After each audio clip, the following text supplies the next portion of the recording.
Now, the Bonahafo Regional Security Council Tuesday sent a fact-finding committee to the Galamsey site at Dokochina in the Banda district of the Bonahafo region. Our Bonahafo regional correspondent Nesta Kafui Ajoma, who was with the team, has filed this report. Barely a week ago, Joynews aired a story about the illegal mining site at Dokochina in the Banda district of the Bonahafo region. The Regional Security Council therefore set up a committee consisting of the military, police and the BNI to ascertain the credibility of the news. The committee also sought to know the extent of damage to the environment. About half of the illegal miners had already absconded before the team arrived at the site because they had information that a joint police-military team was coming to evacuate them. Most of those who could not leave due to some reasons stayed away from digging, whilst others were busily getting ready to leave. This young man was captured by our cameras as he was hiding in this mining pit. Few machines for the illegal mining were seen around. Joynews gathered that most of the machines have been moved to safety at secret locations in order to avoid being confiscated by the team. The Banda District Chief Executive Alexander Bonso spoke to the news team after inspecting the site. I've seen that what we have heard is actually true. So, in fact, the situation here, if not checked, is going to have a very serious effect on our dam. Now, I'm told almost half the people have run away. And looking at the crowd around, I can say we have not less than 3,000 people here. So if half have run away, it means we have over 6,000 here. The team leader of the Joint Security Force, ACP Patrick Edusei Sapong, described the Dokochina Galamsey site as the largest so far in the country. If I arrive, you see the number of people who are here. It will not be wrong to describe this place to be the largest of all Galamsey sites in the country. I've been to so many of the sites, mining towns, Galamsey sites, mining places, but this seems to be the largest, considering the number of people who are here. Our advice is very simple. As we were sent by RESEC, you have to report back to RESEC, and any action or decision that RESEC takes, you will carry it out. One of the leaders of the illegal miners, Seydou Yao, noted that they are very aware that their activities are illegal, but attributed to unemployment.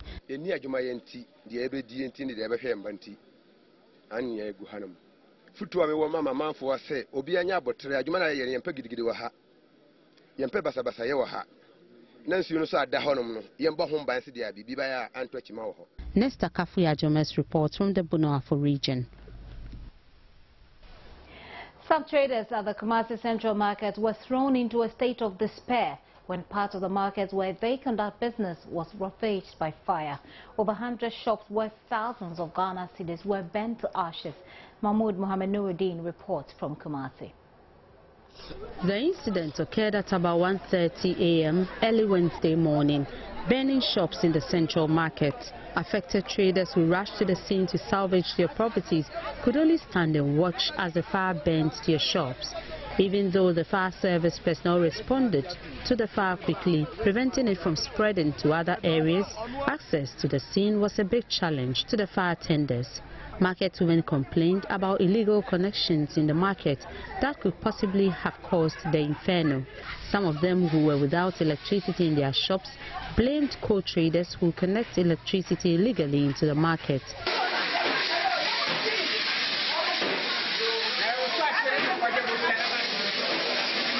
They wailed uncontrollably, asking for help from appropriate institutions.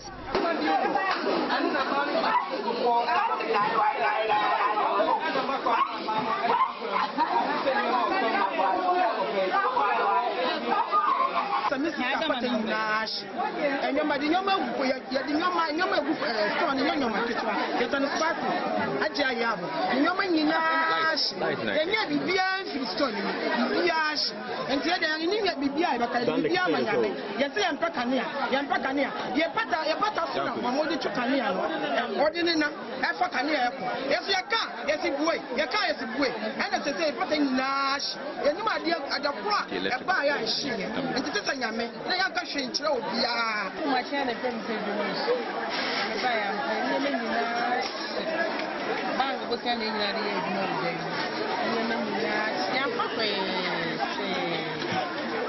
no ko ba su man de na e ba ye and at 3 o'clock and one say ya prayer and pray to me bad it don't na share no many na share ye ni bi pia say ya busu do eja no ye ntimi eti atra ban ene na ma ye na from ya tra Last year, it was recommended the entire market be rewired after one major fire, but traders say market authorities are yet to implement that recommendation.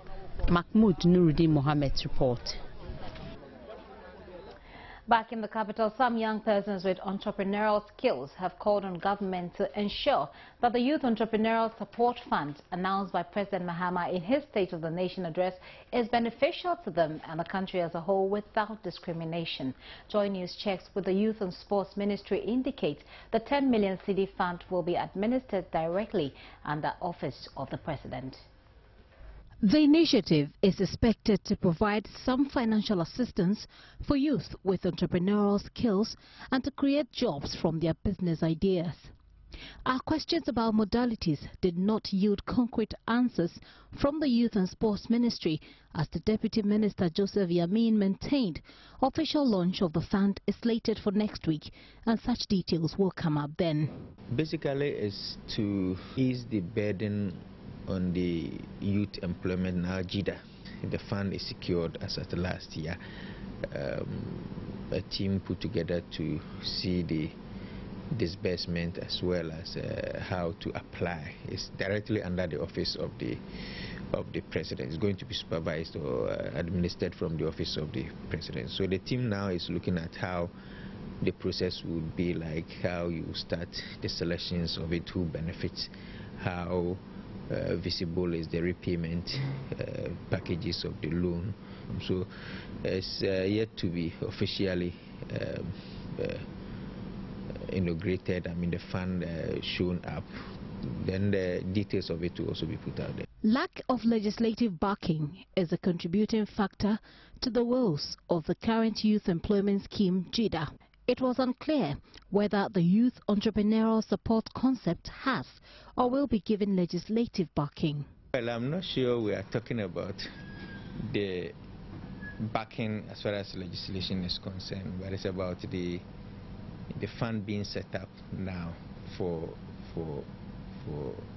youth to access.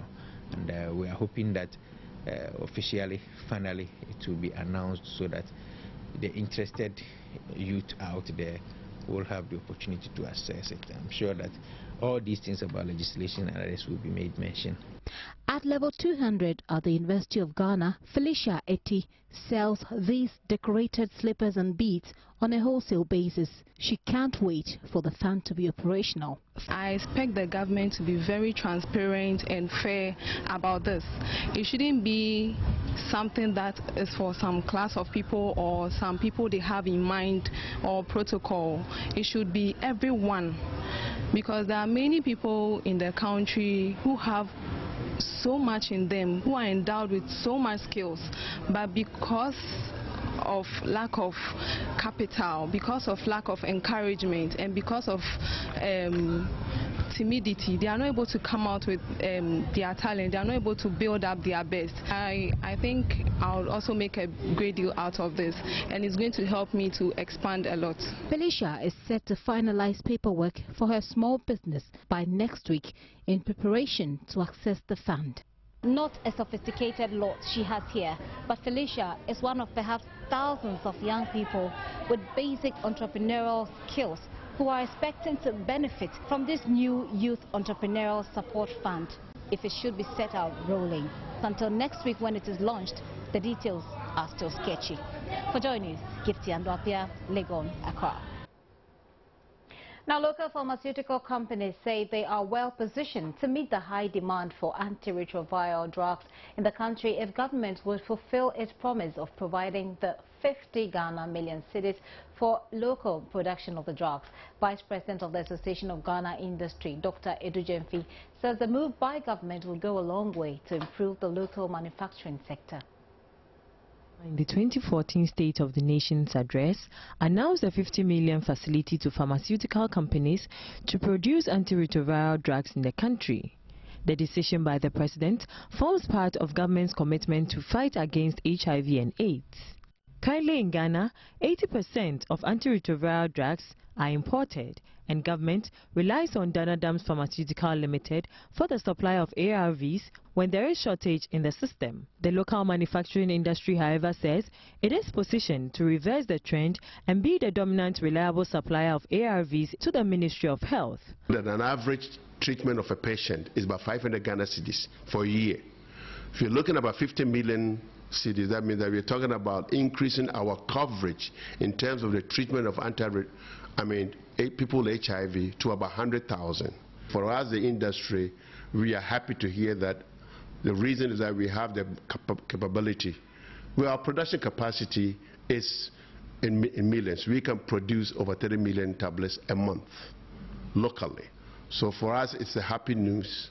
All that we pray that it happens is that it's not a political will or political talk, but the political action that the government is really committed to it. And we are willing to work with the Ghana AIDS Commission. For the pharmaceutical companies, the move by government will not only boost the local industry, but also serve as an avenue for employment and also reduce importation of drugs into the country. Things were very bad because there were no contracts in 2013. We had to let 50 people go and sit in their home. So when we heard the news, if this thing trickled down and we're able to get the funds that the government is talking about, it means we'll be able to recall the people that we laid off to come back to work. So it's a good news, generally for employment, generally for people living with HIV. Accessibility to medicines will be available and affordability at a reasonable cost, so that the money that is coming from the tax peoples of Ghana will be used in Ghana. Persons living with HIV have also lauded the initiative by government, but hopes it will soon take effect to address the issue of the frequent shortage of ARVs in the system. And we persons with HIV, all that we are looking for is quality and affordable. Quality and affordable. So if these two things are in place, he is producing it in a larger quantity, that there will not be shortages as it was before. And apart from that, it's affordable. It's welcome, and we know through that, because more people are going to be put on treatment and the prevention will come down, because we believe treatment is prevention. They also appeal to the various hospitals across the country that still charge a fee for the ARV drug to desist from the act, as the drugs are supposed to be supplied to them for free. Still on health, and the Ministry of Health is challenging the Ghana Health Service to hasten the process of integrating eye care into every level of the health system to provide accessible, high-quality and equitable eye health services to Ghanaians. Sector Minister Sherry Aite says the difficulties eye ailment patients go through in accessing eye health service is worrying due to lack of eye care delivery at the primary care level. Of visual impairment, according to the World Health Organization, is due to avoidable causes. Africa has the highest rate of blindness, with sub-Saharan Africa alone saddled with 20% of global blindness. In Ghana, the prevalence of blindness is estimated to be 1% of the total population, and 50% of which is estimated to be cataracts.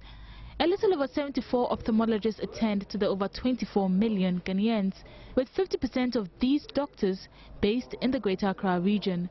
The three northern regions cannot boast of 3 eye doctors. The Chief Executive Officer of the Komfo-Anokye Teaching Hospital, Professor Ohene Ajay, says this is what has necessitated a swift intervention to train more doctors and strengthen the low numbers of ophthalmologists in the country. It is our vision that this center quickly grows to become a sub-regional center of excellence in eye care services, training, research, and promote of outreach services to underserved communities. The eye unit must take full advantage of this facility to redouble its efforts to expand access to quality ophthalmic care, especially in underserved communities, to help reduce avoidable blindness in the country. He advised staff of the eye center to justify the huge investment made into the construction of infrastructure by working hard to expand access to quality eye care. Head of the Eye Care Secretariat, Dr. Oscar Debra, says the country has a huge gap to fill, as less than 20,000 cataract surgeries are done annually instead of the 45,000 needed. Delivering eye health services, namely Kumasi, Komfanochi here, Kolebu, Taprade, and my second home, Boku.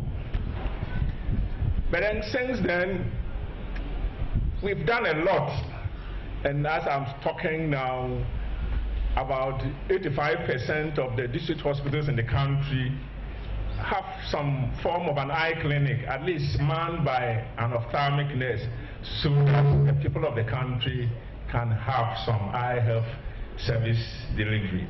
Minister of Health Sherry Aite urged individuals to take up the challenge of asserting their right to sight. She expressed worry about the high cost of drugs in the country. She said her ministry is working hard to provide incentives for doctors and nurses who accept transfers to rural areas. We have been told by Dr. Debra that the major eye problem in this country is cataracts. But there are also avoidable blindness.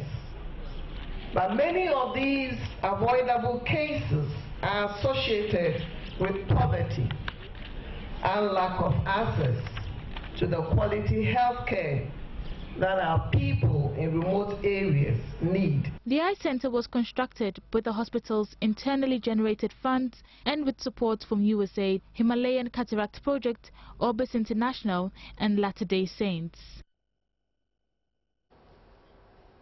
Still at the same sector, the Minister of Health was on Wednesday summoned to Parliament to answer questions relating to the construction and rehabilitation of some hospitals across the country. In her responses, the Minister Sherry Aite requested a couple of weeks to gather more information on the issues raised by some members of Parliament.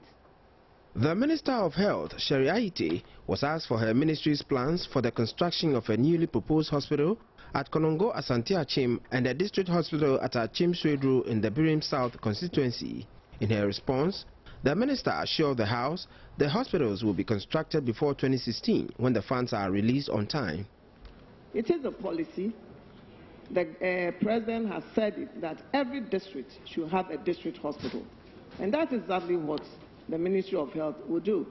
But all the same, I believe that the district assemblies can also support the ministry so from their common fund. She also told the House the Kumasi South Hospital, which has been upgraded to the status of regional hospital, will be renovated and downsized into a district hospital. The Fijase district, according to the minister, would soon be provided with a district hospital. She also indicated works on the Bumpurugu Yonyo district hospital has already commenced. The district chief executive informed me that whilst he was waiting for release of funds from the Ministry of Finance, he was able to use some of his common fund together with resources from the Japanese embassy to commence the construction of a district hospital. The project was designed in phases. Currently, as I'm speaking, he has completed the male and female wards. He has also completed the OPD section. The district has also completed a bungalow for doctors. The Member of Parliament for Gumpurugu, Solomon Namlit Boa, disagreed with the minister and called for immediate help for the people of the district. I will use this opportunity to say thank you to the Japanese government for giving us a grant to put up a maternity ward, but that doesn't amount to a district hospital, and that has to be very clear, because the government has plans to put up a district hospital of comprising of 150 beds, and that is exactly what we should be talking about, because where we are now, if we politicize health issues in this country, it's not going to help any of us. Following the barrage of questions, the minister asked to be given time to provide accurate information to the House. The primetime bulletin here on Joy News and also on ABN TV. We'll be right back. Please don't go away. Thanks for staying with us. Now, the Minister of Water Resources, Works and Housing, Collins Dauda, has assured the public his ministry has already put in place measures to mitigate the effect of the shutdown of the pond treatment plant from February 27 to March 2, 2014. The pond water treatment plant is expected to be shut down for 4 days to make way for rehabilitation and expansion works. According to the minister, the plant shutdown and rehabilitation, when completed, will greatly improve the acute water shortage situation currently facing the country. We are expanding the pond treatment plant to serve the rural part of Accra. So we call that plant Atani Rural. That is giving us 9 million gallons of water a day. And so we are doing it so as to be able to improve service delivery to our people. It will add on 12.3 million gallons of water to what we produce at pond. So there is need for us to do it now and no other time. Over the past days, parts of Accra have been hit by acute water shortage, resulting from a similar shutdown at the water treatment plant for maintenance works. Collins Dauda assured, however, that his ministry has already put some intervention in place to lessen the impact of the shutdown. We know the period of shutdown will cause hardship to our people, and so we put in place contingency measures. What we are doing under the contingency is pulling tankers together to serve our people during that period. Here in Accra, we have 16 tankers ready. In Tema, we have 10 of the tankers. We still can add on depending on the circumstances. And besides the tankering service, what we are going to do is to activate the west-east connection.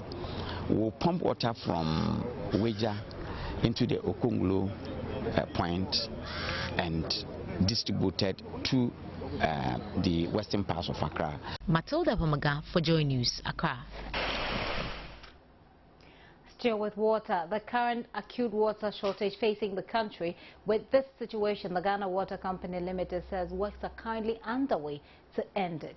Chief Manager PR Michael Ajimai says the North Accra water expansion and the Teshi desalination plant, among others, when completed by the close of the year, will end the water problems. The project I told you about, 4 of them running now. We have the pond water expansion project. That project will give us 40 million gallons of water a day on completion, and that will be completed by December this year.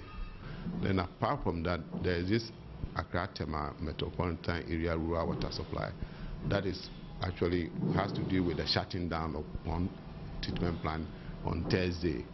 That project will also give us 9.2 million gallons of water every day. And that one will be completed within the next 3 months. And then we have this pond intake rehabilitation project that will also add up another 3.3 million gallons of water every day.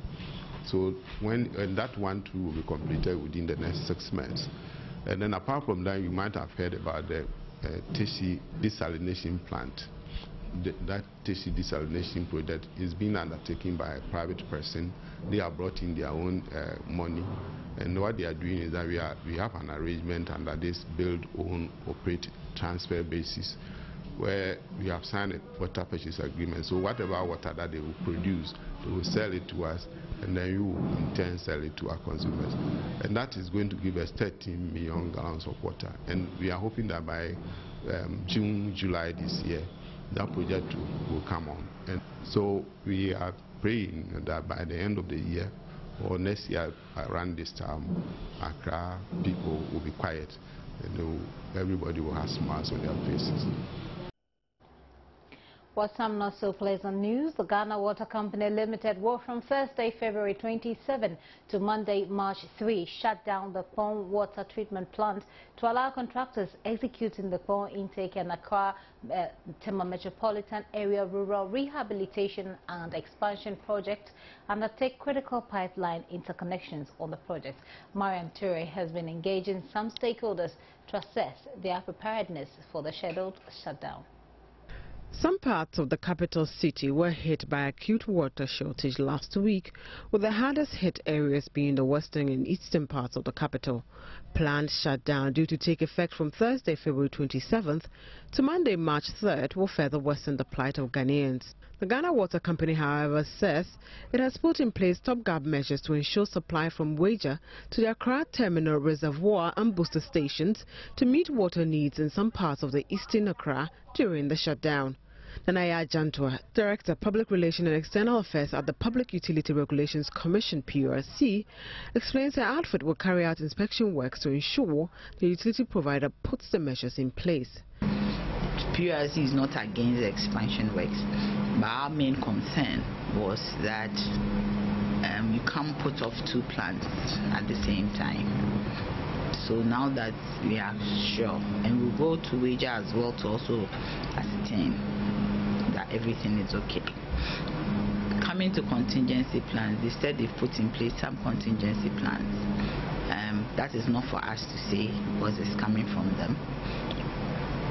So what we are doing now is that from Thursday, after the shutdown, we are going to go to these places that they said they've put in place these plans. We'll do some monitoring to find out if these plans are working, if actually these plans have been put in place to mitigate the impacts and the effects of the shutdown on consumers. And that is exactly what we are going to do. Some residents in the affected areas shared their views with us. Mr. Mrs. Say to my no your boy I wish it me the mamma for 50 ever started into everything yakova Saturdays. Say basta a hard any demand the iron higher because they will feel that na Oma more if you feel more tiffy no mona and a home. See I only be a bit me as our quine. Even so but Mukrana or say in your reservoir one. Near use for Saturdays be ansana. The Omotum no was in a gay. Two bear 1 week now, what chair pa. I can yes, I'm a boo or two seblanaka. Pure talk on the Adriane. The top of our college and chin tune on the Adriane. Until a boo and so that assisting your money a jolly. Until a stramwa, so move to my stramwa, a mumian, a mummy. Mamma won't Malan Chebby. Areas to be affected during the period include Kukumlemle, Kolebu, Dansaman, Wager, and their environs, as well as Tema, Ashaiman, Lashibi, Michelle Camp, Efenia, Prampram, Ningo, Somanya, Dodowa, Equipum Reach areas. Other areas to be affected include Jowulu, Roman Ridge, Airport Residential Area, Cantonments, Ridge, Osu, La, Laboni, Bema Camp, Tashinungwa, Spintex Road, and the surrounding areas.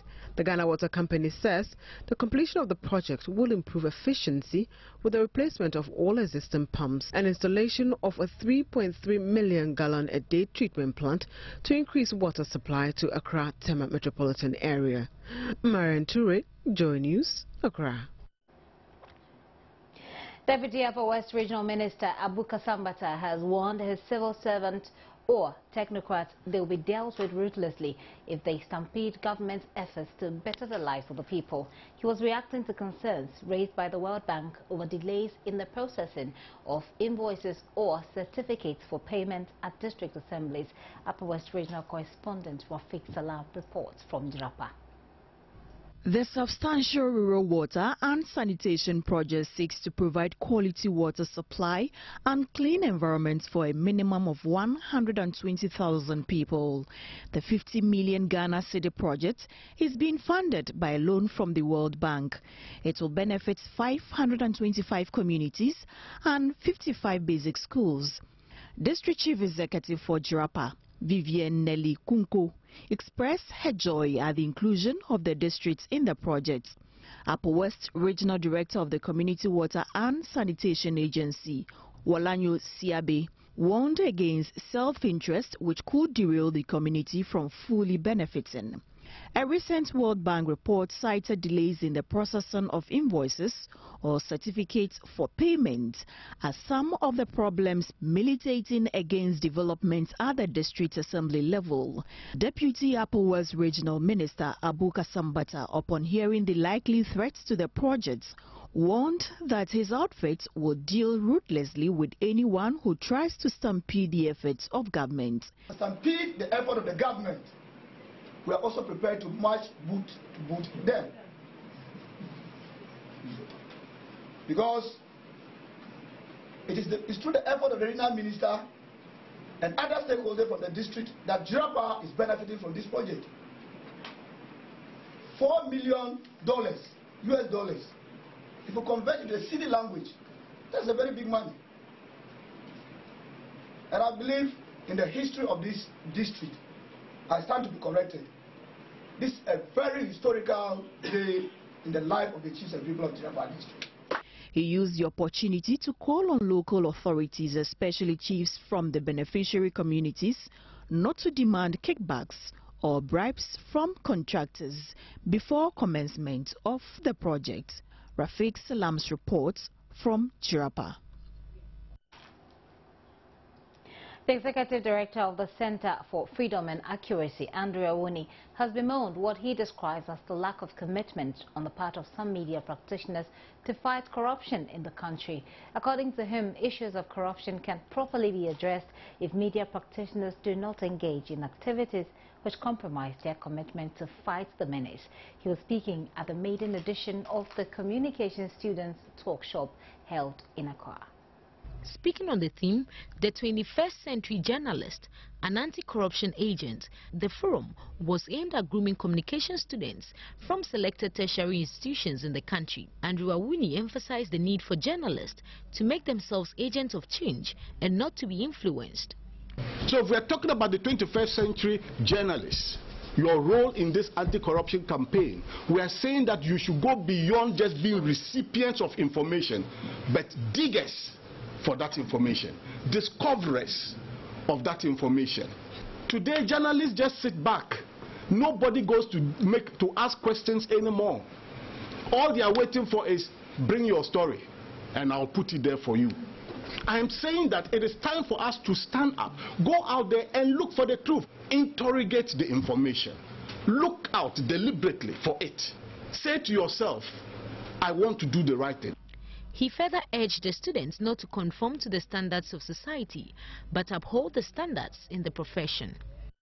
So the question is, the 21st century journalist, communication student, your role in corruption, we are saying that number one, you have chosen to be the light of your society. By virtue of the fact that you are communication students, you have chosen to be the light of your society. Now, if you will be the light of society, then you better stand out. And we are hoping that from this day we will have our anti-corruption clubs in the various campuses. And we begin to build a force, a movement, a moral force, a moral authority, a group of young men and women who can beat their chest and say, I have not done this. The Center for Freedom and Accuracy will be replicating the Communication Student Talk Shop series across the country to equip communication students. It's business time with Abigail Adumako Enchi. After this, please stay. Now to update you in the world of business with me, Abigail Adumako Enchi. Auto parts dealers, or rather inflation in the prices of goods and services produced by industries in Ghana, saw a 23.3% increase between January 2013 and January 2014. This, the Ghana Statistical Service says, was largely due to the high inflation recorded in the utilities subsector, manufacturing, and the consistent depreciation of the cedi. Highest year-on-year producer price inflation of 23.3% for January 2013 and 2014 represents an 8% increase in PPI from December 2013, which recorded 15.3%. The month-on-month change in producer prices between December 2013 and January 2014 stood at 7.2%. The utilities subsector recorded the highest year-on-year PPI rate of 55.3%, followed by the manufacturing sector with 24.2%. The recent pressure on the local currency, according to the Statistical Service, also caused the increase in PPI. The major contributors to this high inflation are the utilities subsector and also the increases in the manufacturing subsector. So long as utility tariffs go up, there will be increases. And so long as we are not able to reduce inflation, the depreciation, halt the depreciation of the cedi, we would expect to have some increases. For the Statistical Service, the impact in the increase of the PPI is likely to be felt in the consumer price inflation for February this year. You realize that utilities have gone up. When utilities goes up, it's not good for us because now increased cost of production for the manufacturing companies, and easing cost for it's even for domestic for you and I who are the domestic the households. It's going to increase our cost of living. Now manufacturing, when it goes up, it's also not good for us because most of manufacturing are consumed locally, and so when manufacturing increases, the likelihood that the retailers would now increase their prices is high, except for cases where there's increase in imported goods, whereby maybe those prices are not high, maybe the prices are that low, then retailers may want to just maintain that price because yes, the domestic prices which has increased have some competition from imported goods. But there's a likelihood that domestic prices or the retailers' prices that will be reflected in the CPI will go up. He added that the economy rather benefits from a PPI increase in the mining sector owing to Ghana's gold exports. The mining and quarrying subsector, however, recorded a low inflation rate of negative 5.8%.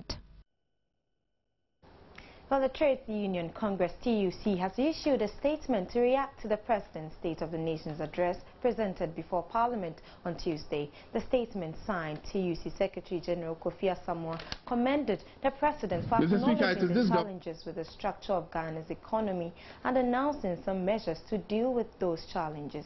A portion of the statement quotes, "We particularly commend the President for announcing a plan for a progressive introduction of free secondary education in Ghana." The statement also said, "What Ghana needs is a macroeconomic policy shift." The TUC believes that we need to abandon the way economic policies have been formulated and implemented in the last 3 decades, with emphasis on export of low-valued primary commodities and over-liberalized trade regime, which has dissipated Ghana's manufacturing base. The TUC further urged government to take both actions to address the fundamental and structural economic challenges in the short to long term.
Still on the State of the Nation's address, President Mahama has assured Ghanaians that power rationing will be a thing of the past, as a number of projects are underway to boost power generation.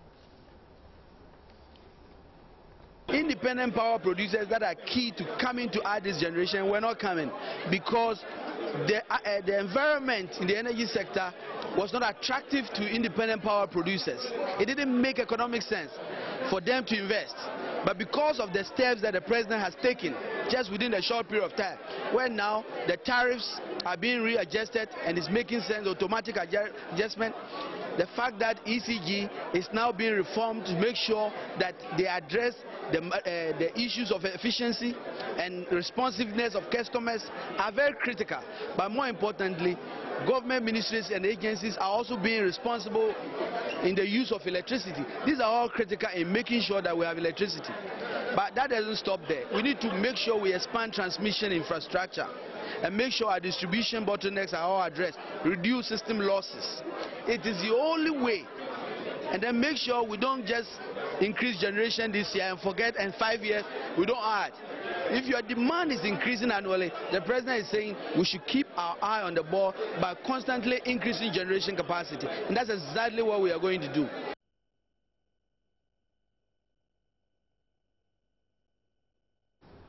Well, that was rather the Minister for Energy and Petroleum, Emmanuel, reacting to what the President had to say about energy. Now, auto part dealers in Obosokai in Accra are asking the central bank to review the withdrawal of dollars for travel purposes from $10,000 to about $50,000.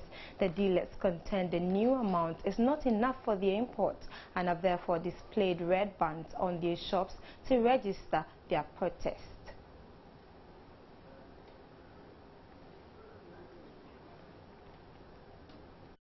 Well, at Obosokai, where it is actually a hub of auto parts sale, and they use foreign currency in trading their parts, and traders there have had to convert their cedis to dollars to import the parts of vehicles they say are expensive. But the recent Forex regulations by the central bank calling for all dollar withdrawals to cease except for $10,000 only for traveling purposes has thrown the auto part dealers into a state of despair.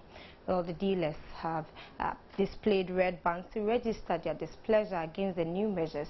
There are also reports the dealers gave government a February 25 deadline to review the new directives, or they will close down their shops. But the Obosokai Spare Parts Association has debunked such reports, although it is still protesting the measures by the central bank. They, however, plan to meet the Ghana Union of Traders Association to take a final decision on the next line of action after the display of red bands in protest against the Forex regulations.